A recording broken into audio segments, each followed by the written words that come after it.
Okay, so today we're going to be talking about demythologization and a balance between individual freedom and social responsibility. I'm sure those are thrilling topics for everyone out there, but that's this is not an entertaining podcast at all points. I'm not like as exciting as boobs and cat videos every step of the way, but we talk about philosophy here. So, welcome to another episode of Critical Weight Theory, where we sometimes offer thoughtful discussions. And it's a podcast where I deep dive into the philosophical and social issues that shape our lives, in addition to sometimes doing movie reviews and, just doing odd things here and there with my content. But today we're exploring a complex and nuanced topic, the balance between individual freedom and social responsibility, and how do we navigate the tension between personal autonomy and the collective good. So let's try to find out. I'm going to address different subtopics here, and maybe you can try to piece them together in a cohesive way, and maybe they can provide some tasty food for thought and all that kind of stuff. So, basically, in this first segment, we're going to look at what I'm calling sheer effort versus privilege. So let's start with a thought from Toyotomi Hideyoshi. He's got a classic quote that goes like this: sheer effort enables those with nothing to surpass those with privilege and position. So think about that. That's kind of what this episode is about to an extent, The quote highlights the power of perseverance and hard work in overcoming societal barriers. And that's something that I think the issue of individual freedom and social responsibility inevitably has to grapple with. It speaks to the idea that individual effort can triumph over systemic advantages enjoyed by others, also known as hurdles put in your way by people with power and privilege. And it also raises questions about the fairness and accessibility of opportunities in our society, and, well, the society that Mr. Hideyoshi came from, which obviously sounds like Japan. So, segment two, this is where I'm going to talk about demythologization in society, why I think that's important in addressing, the balance between individual freedom and social responsibility. I think that in order to maximize both, I think we need to have some demythologization throughout society. Now, the process of demythologization, that is stripping away certain myths that shape our understanding of the world, is a challenging but sometimes necessary process in order to understand what is really happening in our lives and society and this thing we call the system. We live in a culture where every story can be appropriated and used, often without critical examination. A lot of people in society, they swallow whatever values come down the pike. They're like, oh, I'm in North Korea, well, I support the dear leader there. Just like, in this country right now, there are tens of millions of people who are like, oh, I support an orange painted clown. Saudi Arabia has its type of this. Pretty much every society has its variety of this. You might cite blue MAGA, the Democrats who think, oh, no one can save us but Joe Biden. You can't criticize him. It's shockingly similar to the red MAGA. So personally, I think demythologization should be a common approach to thinking, and yes, it should lead ultimately toward atheism or at least to non-religion, or a strict variety of secularism, which is sort of what American society had in the past, but which the U.S. Supreme Court is trying to strip away as I speak with considerable success. So, this suggests that by questioning and deconstructing certain myths, maybe even every myth, we might move towards a more secular and perhaps a more rational society. But what does this mean for our beliefs and values, those things that we're told we share as a country? Can we achieve lasting freedom only by becoming fully independent of religious belief? I suppose that's debatable as well. Just because I have the goal of, eventually moving past stupid bullshit that people believe, I guess it doesn't mean it's all equally harmful. But, at the end of the day, it's easier to inflict mass harm if people are capable of believing, things that are not true. As the saying goes, if you believe in absurdities, you are more likely to fall for atrocities or commit atrocities. Something like that. I'm kind of butchering the saying, but nevertheless, I think most people know what I mean. So I'm gonna get into a little bit of a subtopic here. I'm gonna talk about femininity, masculinity, and modern society, which is part of the myth kind of system that society and culture at large perpetuate. So I think our discussion wouldn't be complete without addressing the role of femininity versus masculinity in modern society, also known as the battle of the sexes, or maybe the battle of genders is more to the core of what we're talking about here. But democracy and education raise essential questions about how femininity versus masculinity are perceived and how men and women are constrained by societal expectations. How do these gender roles develop, and how have they led us astray from our original individual nature, basically how we are or how we would be if, when we were born, if we were not sort of indoctrinated into certain ideologies or what have you. So, I know that the Republicans out there like to throw around the term trans ideology, but really the ideology comes along when you're basically trying to force everybody into a certain type of gender or gendered understanding of the world. So, how different might we be if we were not inundated with, this idea about sex and gender or that idea about it? So, understanding these dynamics is a good idea for promoting gender equality and breaking free from prejudicial rules and roles. So, it's just one of those things that I think ties into the issue of freedom versus responsibility. And I think we're seeing a lot of these issues happening right now in society. And unfortunately, there are a lot of people doing stupid things and believing in stupid things nowadays. So, obviously, life is full of conflicts between freedom and responsibility. As much as I love and respect the idea of freedom, very few people think life can be some absolute free for all, where we can all quite literally do anything we want. Because if you believe in absolute freedom, it's really hardly any different in principle or practice than believing in some sort of absolute slavery. I think we can't afford either too much freedom or too little responsibility. The relationship between individual freedom and social responsibility is a complex and interdependent one. So, let's try to break that one down too.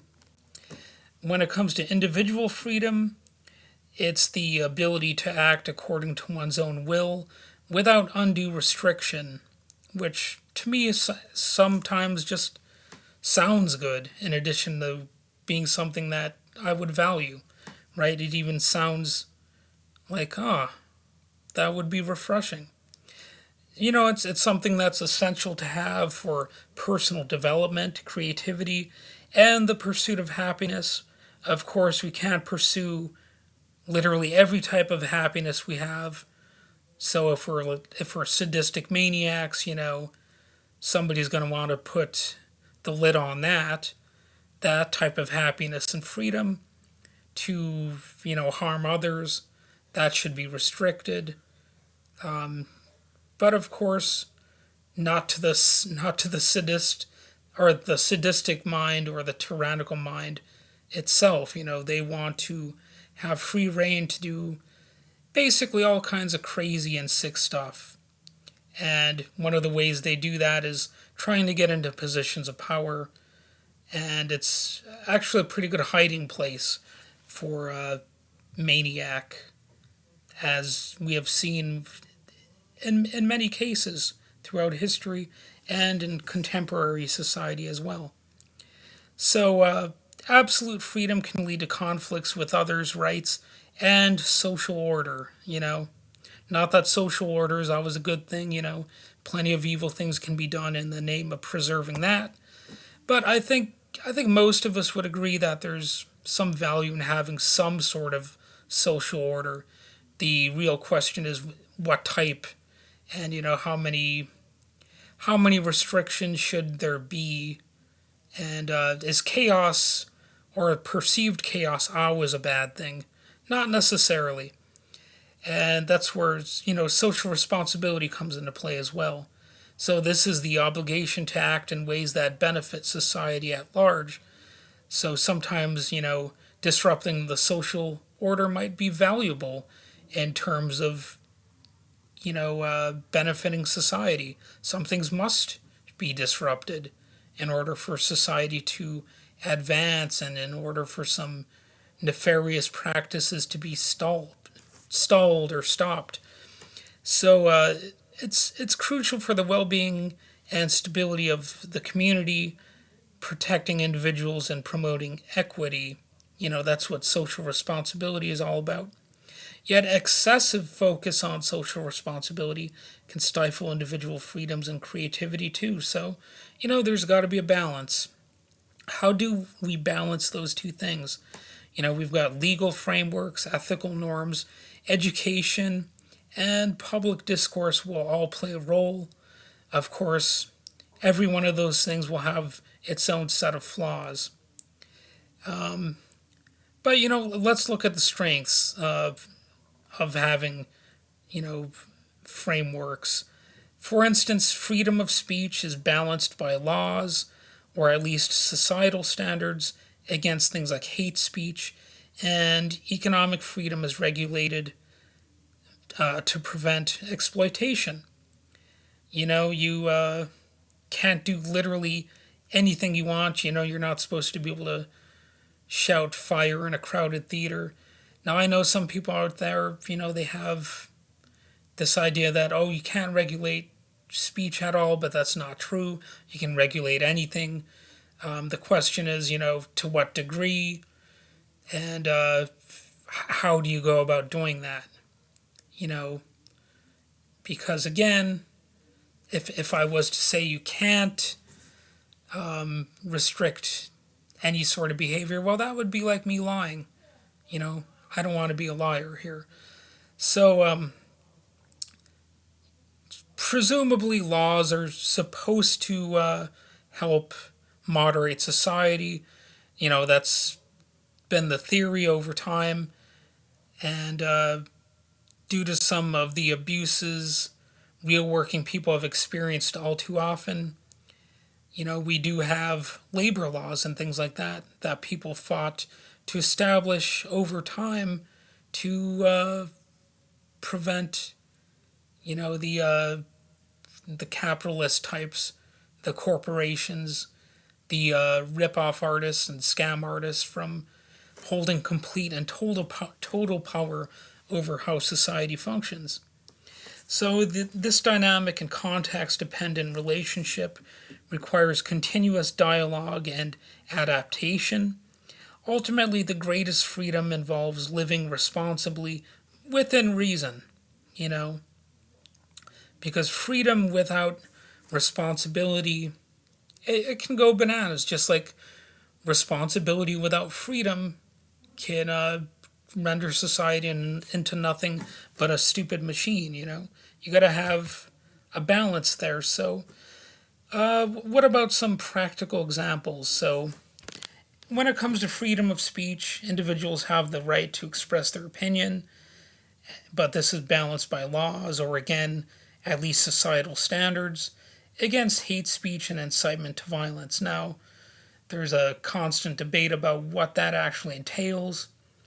And, I'm not necessarily the biggest fan of restrictions on speech myself, but society at large views them as necessary because it's not all about me and what I value.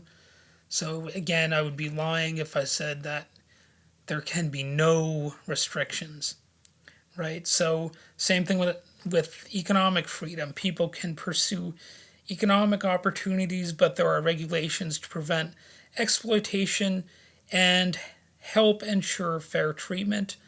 Of course, it's never perfectly applied, but the mere idea of applying it has become something of a necessity, as we've seen throughout history the ways that the economic system can use and abuse people and treat them as machines or slaves or whatever term we want to use.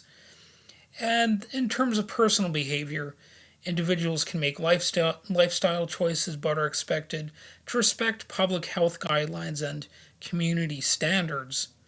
Like the classic example, no shoes, no shirt, no service.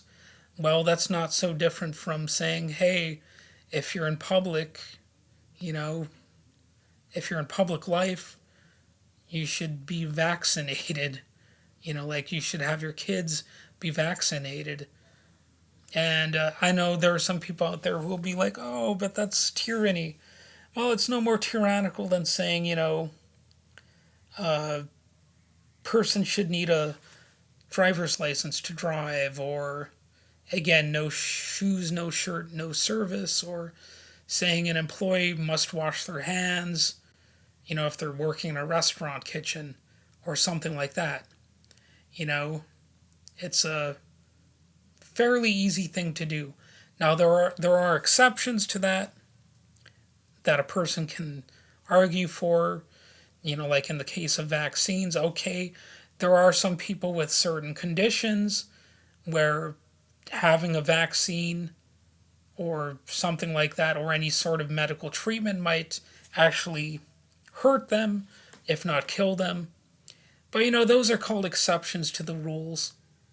And I would agree that society should consider cases like that, And not every single case would necessarily meet the community standard, whatever it is.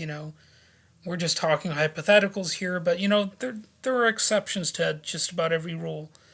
And the relationship between individual freedom and social responsibility is valuable for a thriving society. So, that's some balance that we should actually really try to reach. It's a balance that fosters an environment where personal liberties are respected while ensuring the collective good is generally safeguarded. Society will never be perfect. No one will ever be totally safe. I get that. I think most people out there understand that. But there's still some value in, not having things go too crazy, too haywire. You don't want to be somebody who doesn't believe in any modern medicine, for example. Just because, big pharma is a boogeyman and whatever. There's a such thing as taking a premise too far. Like if you think, oh, I don't like for-profit healthcare in the United States, well, that's all fine and good, but it doesn't mean medicine never works, right? So the balance requires ongoing dialogue, reflection, and adaptation to changing circumstances, and it varies from issue to issue, the conclusions that people should reach. So that's about all I have to say. I don't know if this was the most exciting thing to talk about, but I'd like to thank you for joining me on this hopefully thought provoking journey. And until next time, keep questioning, keep exploring, and keep balancing your freedom with your responsibilities. And have a beautiful day.